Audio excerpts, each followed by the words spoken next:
Under 14 quest'anno è un gruppo nuovissimo che ha sfruttato l'entusiasmo delle partite dei playoff dell'anno scorso, dove molto pubblico castellano ha risposto e molti giovani si sono iscritti a questa nuova avventura, e i numeri addirittura iniziano ad essere attorno a circa 18-19 persone per gruppo. Ecco cosa significa avere una prima squadra vincente e conosciuta nel territorio. L'Itas Giorgione l'anno scorso ha vinto i playoff promozione e quest'anno è partita fortissimo in B2. Tanti giovani a Castelfranco Veneto si avvicinano alla pallavolo anche grazie alla prima squadra. Quest'anno abbiamo parecchi giovani, parlo di giovani under 12 e under 13, più degli altri anni, è un bel segno. Poi abbiamo l'under 16, non abbiamo l'under 18, abbiamo la seconda divisione. E comunque vedo che c'è un buon interesse da parte dei giovani, specialmente i più giovani. Giorgio Sabadin, palleggiatore dell'Itas in B2, è un punto di riferimento per le giovani leve della Giorgione Pallavolo. Oltre all'Under 14, Giorgio allena anche l'Under 16.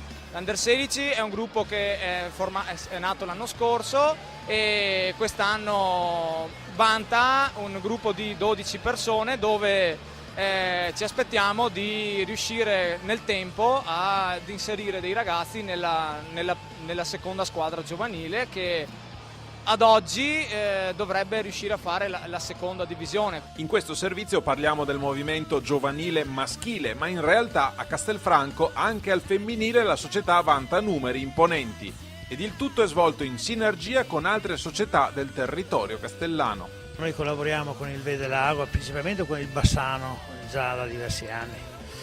Poi è entrato il Vedelago, con l'Asolo e con il San Martino di Lupoli e con Resana.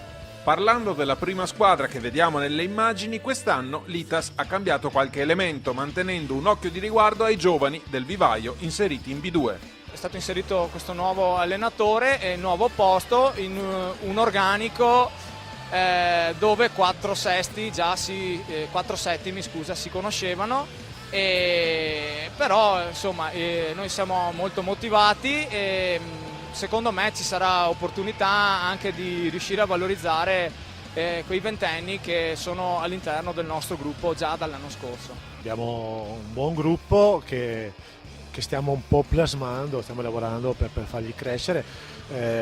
Sicuramente la società anche su questo punto di vista sta puntando e io sono ben contento di poter lavorare con i giovani che abbiamo. C'è qualcosa di buono, vediamo se riusciamo a far uscire già questa stagione degli atleti che in B2 possono ben figurare. E fra giocatori esperti e giovani dalle belle speranze non possiamo non parlare del nuovo tecnico della prima squadra, Mirko Dallafina, che con la sua grande esperienza contribuirà sicuramente alla crescita di molti atleti.